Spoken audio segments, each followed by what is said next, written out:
말씀 보겠습니다. 오늘 말씀은 호세아서 1장 6절에서 10절까지 말씀입니다. 호세아서 1장 10절 말씀.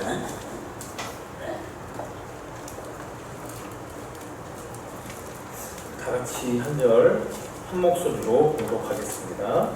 그러나 이스라엘 자손의 수가 바닷가에 모래같이 되어서 헤아릴 수도 없고 셀 수도 없을 것이며 전에 그들에게 이르기를 너희는 내 백성이 아니라 한 그곳에서 그들에게 이르기를 너희는 살아계신 하나님의 아들들이라 할 것이다. 아멘. 오늘은 구약의 마지막 부분이라고 할 수 있는 소선지서를 이제 살펴보도록 하겠습니다. 구약에는 17권의 선지서가 있습니다. 예언서라고 부르기도 하고요. 선지자들의 글이기 때문에 선지서입니다. 그 중에서 이사야, 예레미야, 에가, 에스겔, 다니엘까지를 대선지서라고 부르고요. 다른 12권의 책을 소선지서라고 불러요.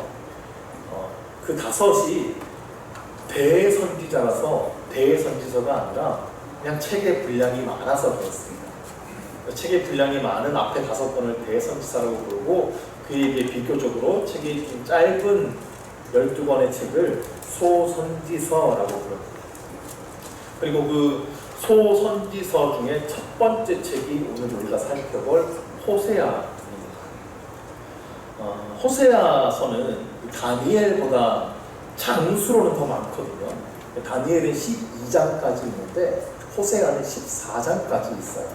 그런데 실제 여러분 성경 페이지를 한번 넘겨보시면 다니엘이 훨씬 깁니다. 그래서 호세아는 한 장 한 장이 좀 짧아요. 그래서 이게 소선지서라고 분류되는데 호세아는 호세아 선지자가 하나님께 받은 말씀과 호세아의 설교들로 이루어져 있습니다. 근데 대부분 이게 시 형식으로 되어 있어요. 우리가 이제 번역되어 있는 글을 읽다 보니까 이게 시라고 느껴지지 않는데 대부분 시입니다. 근데 호세아라고 하면 제일 유명한 게 이제 호세아가 겪은 그 결혼 이야기죠. 고멜이라는 음란한 여인을 취하였다가 그를 다시 회복시키는 그 유명한 이야기가 이제 호세아 하면 우리가 생각나는 이야기인데 1장부터 3장에 그 고멜과 결혼에 대한 이야기가 이제 들어있어요. 그리고 이제 4장에서 11장은 이스라엘의 죄악에 대한 것, 그리고 그에 대한 하나님의 사랑 이야기가 들어있고요. 12에서 14장에는 역사 속에서 이스라엘 백성들이 지었던 죄악들, 그리고 그에 대한 하나님의 사랑에 대한 내용들이 들어있습니다. 그래서 호세아의 중심은 사실 하나님의 끝없는 사랑 이야기입니다. 이 호세아 선지자는 북이스라엘의 최악의 왕 중에 한 명으로 불리는 여로보암 2세라는 왕 때 활동했던 선지자예요. 이 여로보암 2세라고 하는 왕이 다스릴 때 그래도 북이스라엘이 어느 정도 번영을 누릴 때입니다. 경제적으로는 굉장히 번영했었는데 사실 영적으로는 심각한 죄악에 빠져있던 그런 암울한 시대였어요. 호세아는 이때 한 25년 정도 선지자로 활동을 하면서 하나님의 말씀을 전했고 결국 나중에는 북이스라엘이 아수르에 의해서 멸망하는 것까지 이제 호세아가 보게 됩니다. 자기 백성을 심판하시는 이 하나님의 마음, 그 마음은 또 얼마나 찢어지겠습니까? 그러니까 자기 자식이 잘못된 길로 계속 빠져들어가며 그 어쩔 수 없이 그 자식을 향해서 회초리를 들고 남몰래 눈물을 흘려야 하는 그 부모의 마음과 같은 거예요. 선지자는 그 애타는 하나님의 마음을 품고 하나님의 말씀을 전해야 했는데요. 그 하나님의 마음은 백성들을 향한 분노가 아니라 사실 사랑이죠. 그들이 정말 바른 길로 돌아오기를 원하는 그 애타는 마음, 그 사랑이거든요. 그 하나님의 애타는 마음을 가장 마음 깊이 느꼈던 선지자가 호세아라고 할 수 있습니다. 왜냐하면 호세아는 그의 가정을 통하여서 하나님의 마음을 깊이 느낄 수밖에 없도록 하셨기 때문입니다. 호세아의 아내와의 관계 그리고 자녀와의 관계를 통하여서 호세아는 이스라엘을 향한 하나님의 애타는 마음을 깊이 느낄 수 있었어요. 그 이야기가 이제 1장에서 3장에 나오는데 이스라엘 백성들은 여기서 제 마음대로 행동하는 아내로 비유가 됩니다. 그리고 호세아는 하나님으로 비유되는 거죠. 하나님은 호세아에게 너는 가서 음란한 여인을 아내로 맞이하여서 음란한 자식을 낳아 이렇게 말씀을 하세요. 이게 호세아가 선지자거든요. 오늘날로 치면 목회자죠. 목회자의 아내가 음란한 여인이면 되겠습니까? 은혜가 안 되잖아요. 다른 사람보다 신앙이 더 좋았으면 좋았지. 음란한 여인을 아내로 맞이한다는 거 상상할 수가 없죠. 그런데 하나님께서 호세아에게 이 명령을 내리셨어요. 그 이유는 이 나라가 여호와를 떠나 크게 음란하기 때문이다 라고 말씀하십니다. 하나님과 이스라엘의 관계는 종종 이 부부관계로 비유가 많이 됩니다. 하나님께서 이스라엘 백성들을 구원해 주셨고 자기 백성으로 삼으셨어요. 이스라엘 백성을 향한 하나님의 일방적인 사랑이에요. 그 사랑을 받았으니 이스라엘도 오직 하나님만을 사랑하고 섬기겠다고 약속하게 됩니다. 언약한 거죠. 부부관계와 같은 거예요. 이제는 서로가 서로에게 신실해야 되는 겁니다. 검은 머리가 팥뿌리가 될 때까지 이제 서로를 사랑해야 되죠. 하나님은 신실하게 이스라엘 백성들을 사랑하셨어요. 그런데 이스라엘이 변한 겁니다. 자꾸 세상의 다른 우상에게 눈을 돌립니다. 결혼을 했는데 아내가 자꾸 다른 남자에게 눈을 돌리고 있는 거예요. 그래서 성경에는 우상 숭배를 음행이라고 말하는 겁니다. 외도와 같다는 거예요. 근데 이 이스라엘 백성들이 자신들이 무슨 죄를 짓고 있는지조차 모르고 있어요.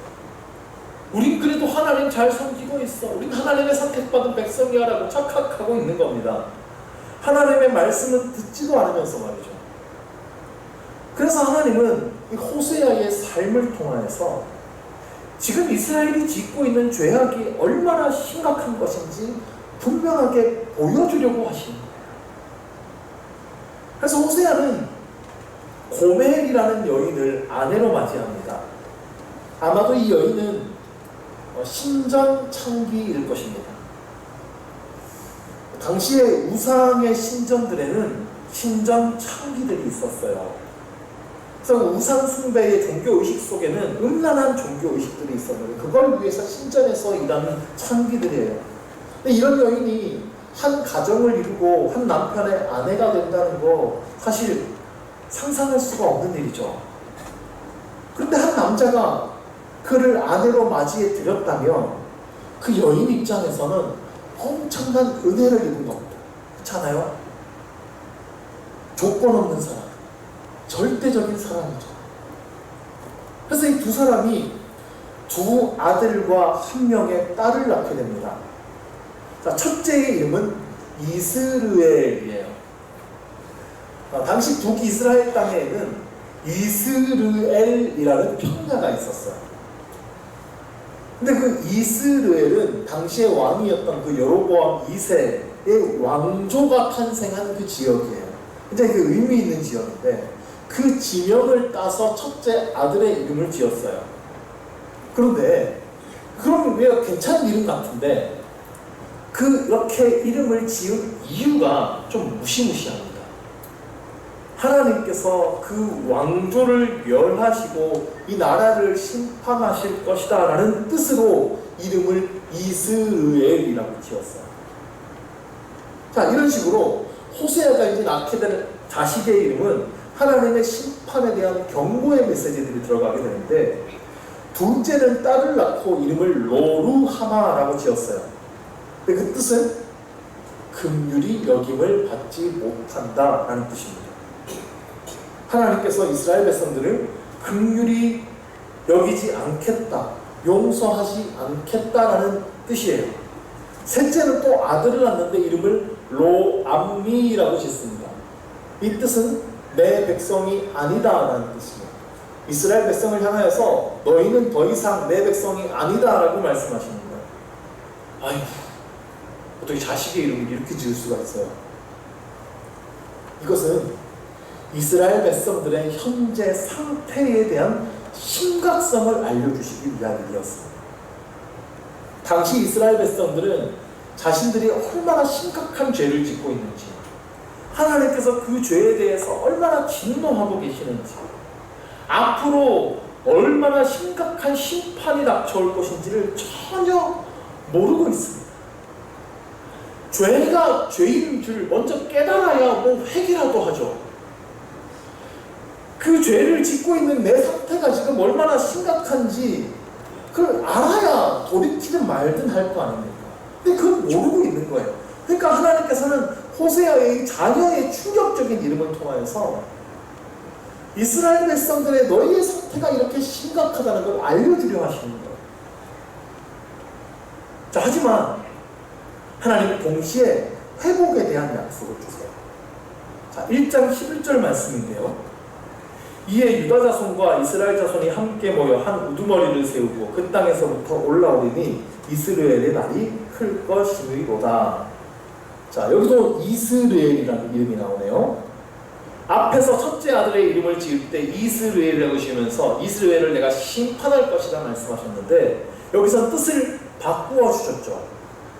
이스라엘의 날이 클 것을 약속해 주셨습니다.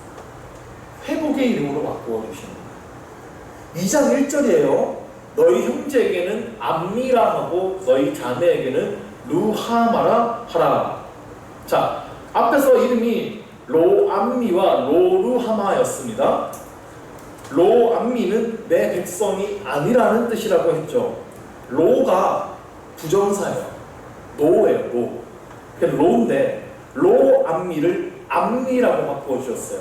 그러면 내 백성이다 라는 뜻이 됩니다. 로루하마를 루하마로 바꾸어 주신다는 거예요. 그러면 긍휼히 여김을 받지 못하는 사람들이 이제 긍휼히 여김을 받는다라는 뜻으로 바뀐 겁니다.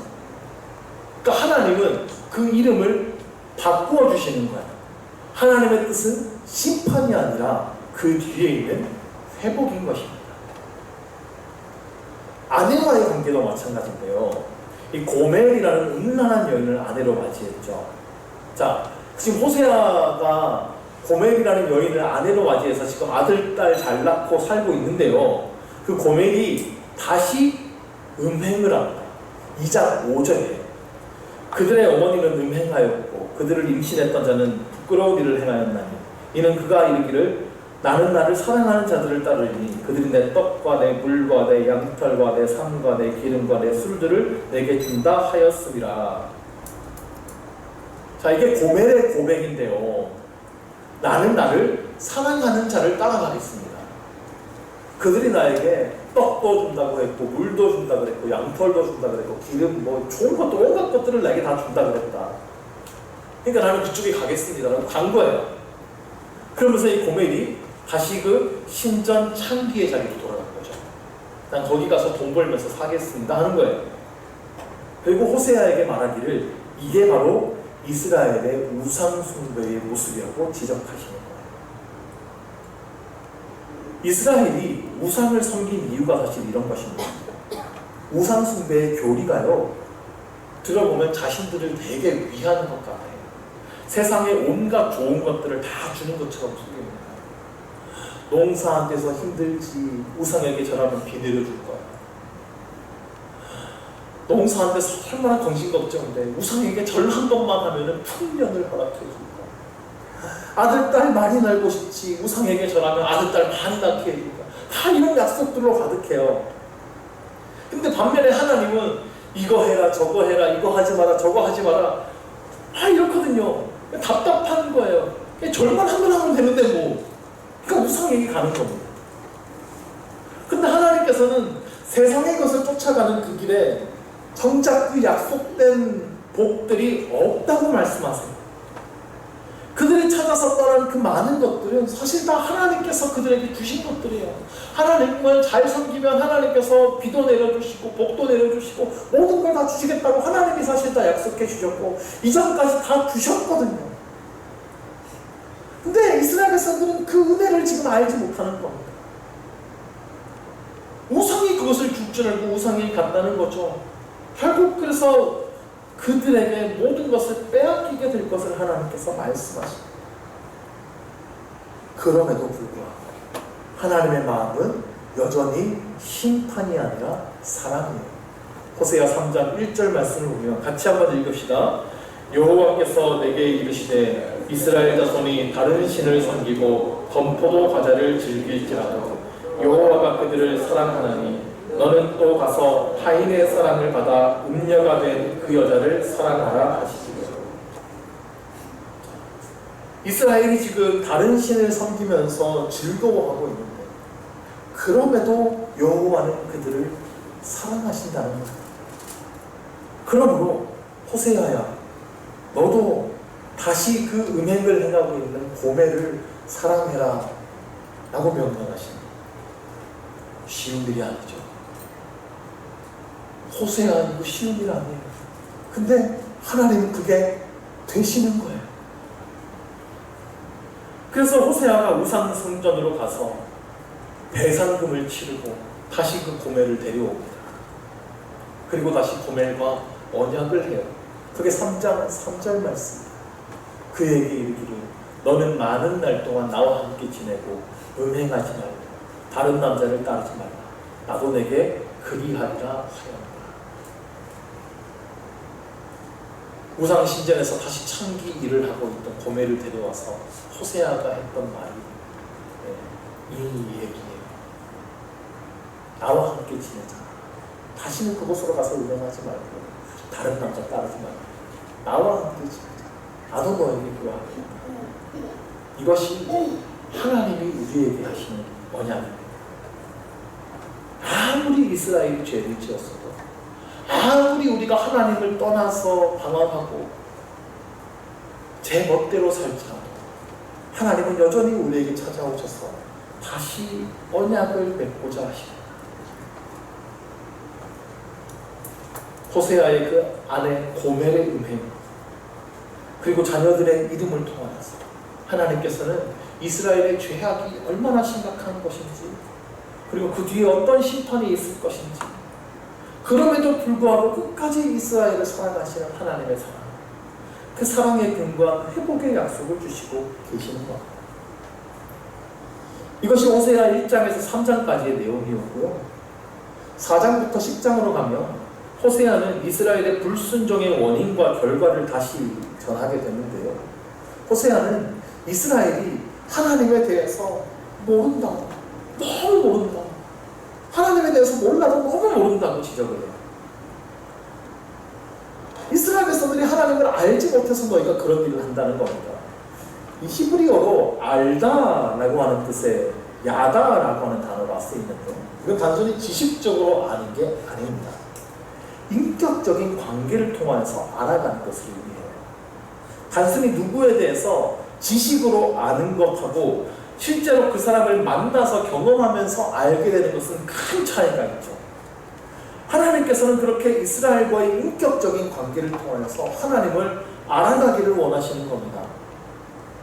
하나님은 그들의 자신을 향한 그분의 사랑을 경험하고 하나님의 풍성한 은혜를 경험하고 하나님의 이름들 안에 담긴 은혜들을 경험함을 통해서 그들의 삶이 그들의 마음이 하나님께 그렇게 붙들리고 그들의 삶이 변화되고 결국 그들도 하나님을 사랑하게 되기를 하나님은 간절히 원하시는 거예요. 호세아는 계속해서 지적하는데 이스라엘 백성들이 십계명을 어겼다는 것을 지적합니다. 그들이 하나님만을 섬기지 않았고 이웃과의 관계에서도 심각한 죄악을 저지르고 있었어요. 그러면서도 아무 문제도 없다는 듯이 성전에 나와서 하나님께 제사는 드리는데 예배만 드린다고 죄악이 없어지는 건 아니죠. 미선입니다. 정말 하나님을 사랑하는 마음으로 예배를 드리고 삶으로 돌아가서 그 삶의 자리에서 말씀을 따라 살아가는 삶이 있어야 된다는 것입니다. 호세아는 이스라엘이 다른 신들에게 충성을 맹세한 것 이것뿐만 아니라 주변의 강대국을 의지한 것도 강력하게 지적합니다. 당시에 가장 강력한 나라는 남쪽으로는 이집트, 북쪽으로는 아수르였거든요. 이스라엘은 이 둘 사이를 왔다 갔다 하면서 정치적인 동맹관계를 맺어왔어요. 문제는 하나님께서 그들을 보호하신다는 것을 믿지 못했다는 겁니다. 오직 강한 나라의 군사력만 의지하려고 하는 것이죠. 하나님보다 강대국을 더 의지하는 행동입니다. 하나님께서는 이 모든 것이 오히려 그들에게 재앙으로 임할 것이라고 경고하세요. 그들이 그렇게 의지하는 아수르가 머지않아 이스라엘을 공격할 것을 말씀하십니다. 마지막 부분인 12장에서 14장 말씀은 이스라엘의 역사를 기억하게 하시는데요. 이스라엘은 처음부터 불순종했다라는 것을 기억하게 하십니다. 창세기 27장, 28장에 나오는 야곱의 거짓말들과 사기치는 모습들을 언급하죠. 야곱은 평생 형에게 사기치면서 살았지만 하나님께서는 그 야곱을 만나주시고 이스라엘로 바꿔주시지 않으십니다. 이스라엘 백성들은 광야에서 끊임없이 하나님을 배반했지만 하나님께서는 신실하게 이스라엘 백성들을 가나안 땅으로 인도해 드리시지 않습니다. 이스라엘 백성들은 역사 속에서 끊임없이 하나님을 배반했지만 하나님은 이스라엘 백성들 향해 끝까지 신실하셨고 그들을 사랑하셨다는 겁니다. 하나님은 그렇게 그의 백성을 끝까지 구원하고 회복하기 위해서 신실하게 일하시는 분이라는 겁니다. 그 핵심적인 내용이 호세아 11장에 나오는데요. 호세아 11장이 사실 호세아의 핵심이에요. 여기서 하나님은 자기 아들 이스라엘을 기르고 그에게 모든 걸 나누어준 사랑이 많은 아버지로 등장해요. 아버지가 하나님이고 자녀가 이스라엘이에요.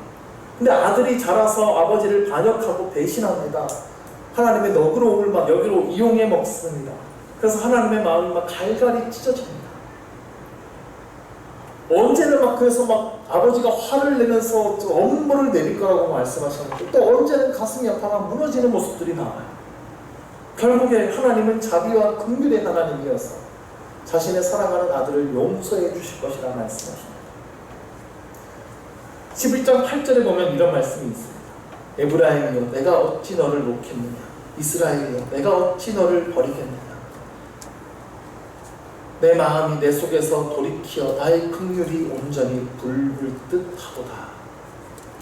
호세아는 이스라엘을 향하여서 하나님께 돌아오라, 하나님의 심판이 있을 것을 외쳤지만 그 심판이 오래가지 않을 것을 알았습니다. 하나님은 역사 속에서 그런 적이 없으셨어요.